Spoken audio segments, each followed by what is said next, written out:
Well, I almost think about it as a matter of this is an opportunity, especially if economic devastation is as high as some people are predicting.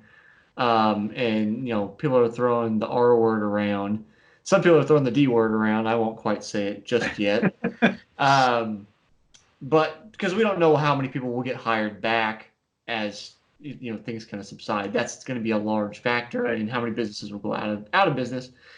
But regardless of that, in even if it was just say a normal recession, it's in some ways the ability to start over, where it's like you have less inertia, as you mentioned, in a particular direction because those methods and modes of industry have stopped. So Yeah. then you can say, okay, we have to reallocate capital in new ways. So why don't we go ahead and do something that has, the possibility of longer lasting, through business cycles and into the future, which can be renewables and some of these things that get us away from more of the negative impact kind of things that we do now, especially our dependence on fossil fuels. Yeah. So I again, maybe it's just my tendency towards Optimism. optimism, Yeah. um, but I try to think about it and like, yes, this is it's a terrible situation, and I guess I spoke with earlier today who his by the time this comes out, his episode will be out. It'll be the episode before yours. Christian Posh, he lives in Germany, and he was speaking to me about friends he has in Italy and how terrible it is there. Yeah. So it's like this in many situations in countries, it's a very horrific situation. But I guess I have a tendency to say, despite all of the bad things that are happening, what good things can we find and do and actually, choose to focus on to move forward that we wouldn't have had the opportunity to do otherwise? Yeah. I know. I think you've hit it on the head. That's like definitely the challenge is we need to make a lot of like very quick short-term decisions like the stimulus, right? Right, Like that needed to be pushed through, that we could not delay that. right. But it's so massive that this locks in decisions for a long period of time. And so Hmm. you have this decision that needs to be made very quickly. And you saw how much tension there was between the Republican and Democratic side, being Republicans claiming that Democrats were trying to throw in, you know, their policy agenda behind this stimulus, and Democrats, doing that, basically trying to say, look, we believe that there should be like I think one of the things that was pointed to was emissions regulations for airlines, and the point was like we don't need this right now. We need money for the economy, which is being devastated by COVID. Um, and I can see both sides to it. Like, yes, this decision needs to happen right now, but like these decisions lock us in for a long period of time because we're going to build this big stimulus, and then we're going to be needing to not spend a ton of money once the economy, like additional money, like once things Hmm. start getting generated again. So I think you're right in that. Um, yeah, I don't know. I mean, again, the primary concern right now is like how do we stop this spread and how do we protect society in the immediate term, and like but once that is protected, we need to like you're right that we have a somewhat of a blank slate, and it just makes all of those decisions kind of like that much more consequential because either you're making a decision that locks us into going back to the status quo, or you're given this kind of new opportunity to say maybe we do something different. And I think one of the strong, I think there was a lot of, particularly in the renewable energy side, there was a fair amount um, of positives that were in that stimulus bill. And I think it's one of the fastest growing sectors of the economy is this so-called green jobs. And so I think it would be kind of foolish to not um, push that in terms of how do we rebuild the economy moving forward. And so I think I'm optimistic that that will be uh, that will be kind of the result, like you're saying, that from this clean slate, we'll be able to kind of like shift directions a little bit more smoothly because some of that inertia has been removed. But it does mean that the decisions that we make are kind of like more consequential in the next year or so. Yeah, well, it's like when we think about these decisions and how we get kind of locked into these tracks of, well, this is what we invested in, so this is what we're moving forward to. It's like ideally we're always focusing on the long term because we're as a country we're essentially one large business. Like that's when we're measuring our GDP and the economy. We're one large business. Like how does the country as a whole, how productive is it? How productive is ours people, all those kind of things. So it's like as a business, you should be focusing on yes, like you want in this case, we need the immediate stimulus so that everything doesn't just blow up and then after, COVID is dealt with, then there's nothing left for people to do. That would be bad. But at the same time, if you're only always focused on putting out fires, like you don't have the ability to grow to your potential because you're not focused on, okay, we're going to have some short term pain for that long term gain. And Yeah. I think part of that is, this is outside of both our purviews, but I think part of that is simply our political cycle, where it's like we have representatives we vote for to represent us in our government, and they have cycles every 2, 4, 6 years, whatever it is. And so then they have to be focused on reelection, which means appeasing constituents in the short term instead of saying, no, this is the better thing for the long term, even though it upsets you right now, like it will get better for your children and your grandchildren.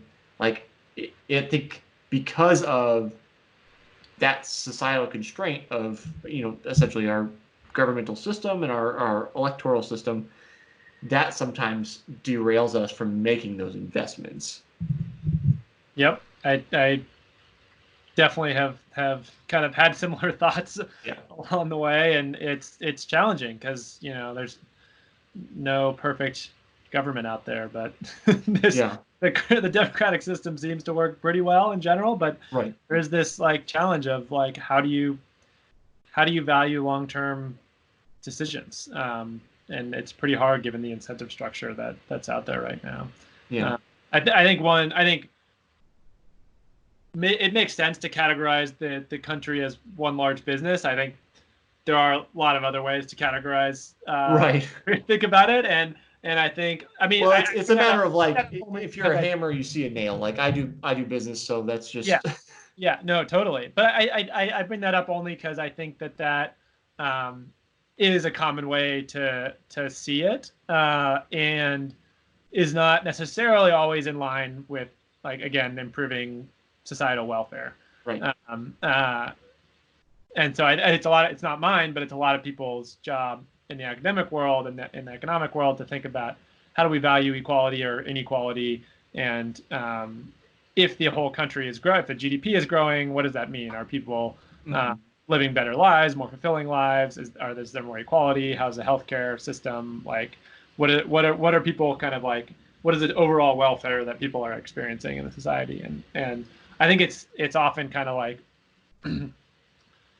you mentioned, uh, uh, if you're a hammer, you see a nail. Like that's, I mean, GDP is what we quantify most easily, and so Right. that's the easiest thing to say. All right, look, GDP is increasing. That's better, and that's often a good thing. I mean, it's certainly, you can't say in a vacuum that that's a bad thing, but there are obviously other factors to take into play when considering kind of what is the state of health of a society. Yeah. We got a little off track. We're starting to run a little out of time, but I do want to talk a little bit about this. So, um, I think I saw, and maybe this is the project you worked on with Protect Our Winters, but since you are a skier, if it gets too hot and there's no more snow, am I going to see you like out on the sidewalk with the skis that have Roller skis. wheels on them, or like what are you going to do? Oh man, yeah, it's a legitimate question. Our lab group, a group I work with called the Climate Impact Lab, did kind of a quick study looking at ski towns across the U.S. and what the what percentage of current days below freezing would we expect to still have below freezing by 2050, by the end of the century? And Truckee, California, which is kind of the closest to where I am right now and close to where I typically live for most of the winter, was expected to see the greatest drop in days below freezing. And so being in California, being on the West Coast is not the place to be in terms of having a positive outlook for future winter seasons. I think a little bit in the interior, in the Rockies and the Intermountain area as well, like the change won't be as substantial because the main trend we see is increasing temperatures. As far as precipitation goes, there are in many cases trends towards more variable precipitation, but it's not necessarily true overall that we see strong evidence that there will be generally less or generally more precipitation in a place. So if you have a place like the Rockies, most of the ski areas in Colorado, that is substantially below freezing during most of the winter, a small rise in temperature is not going to substantially affect their snowpack. Whereas out here, it's just going to mean a lot more rain, and that's obviously bad for skiing. It's also really bad for water resources. So we built this like very substantial infrastructure to provide water to California here, but that relies to a large degree on the ability of snow to retain that winter precipitation when we get almost all of our precipitation in California and release it in the summer when it's like never raining. And we simply don't have the reservoirs and the man-made capacity to make up for that if all of a sudden that winter precipitation is falling as rain and we aren't able to catch it or harness it. We're essentially losing it. So it's a big challenge. Skiing is obviously something that I think about personally a lot, but there's kind of like other major challenges that arise from changes to snowpack. I think that's like I said, it's that marketing side of me. I think that's the sexy way you go in. You market it to affluent people that ski and try to make an impact and be like, well, you're not going to be able to ski anymore because like Yeah, it's going to be gone. And then not only that, we're going to have more of a drought and all these kind of things. The things that you study and you make it more hit home. And I know it is like marketers are vilified, but when they do their job right, they right. help make you able to relate to the message, and that's basically sometimes that is a matter of making you fearful, and in your case, probably for the right reasons. Yeah, yeah, Taking that message and being like, you should be afraid because these are the things that can happen, and that can get very bad for all of us. yeah. I think there's often a debate in like climate communications world between whether fear is a good motivator or fear is kind of a paralyzer. Whether you should always end your messages with kind of like a positive note and say, all right, like look, but things are getting better. And then other people say, well, no, like actually you can motivate people if you like describe kind of the direness of the situation. And I don't know whether there's a right answer or a wrong answer, but it's definitely true that for many people it's like, you need to be shown the scary side. And that kind of ties back to what we originally talked about, where I was mentioning trying to quantify both the worst case scenario and the best case scenario. Like it's hard to not say it's hard for people not to hear a single message like this is what's going to happen. But it is, I think having at least two scenarios in mind is not too much for the average person to kind of like think about, like how bad could this be?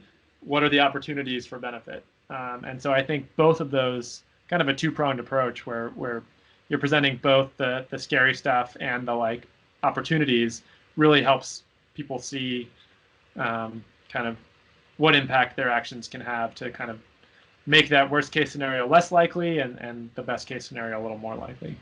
Yeah, I mean, so if we were saying this is a product, and I don't typically like to use fear. I don't the things I sell aren't really fear based. Yeah.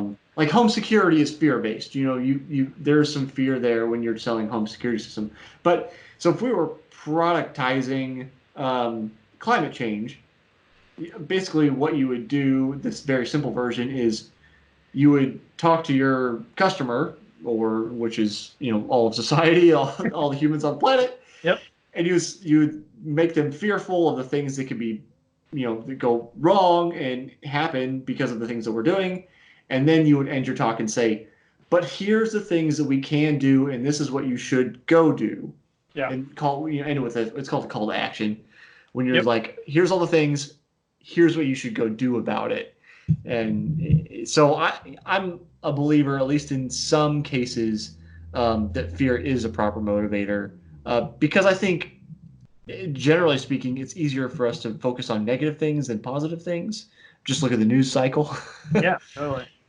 So um, anyway, so what you probably didn't see with the episodes that Joe sent you to look at is that, so last year I was asking people about food. This year, I'm asking all my guests a different, more nebulous question. Okay. And so what I'm asking is, what do you think the purpose of sport is?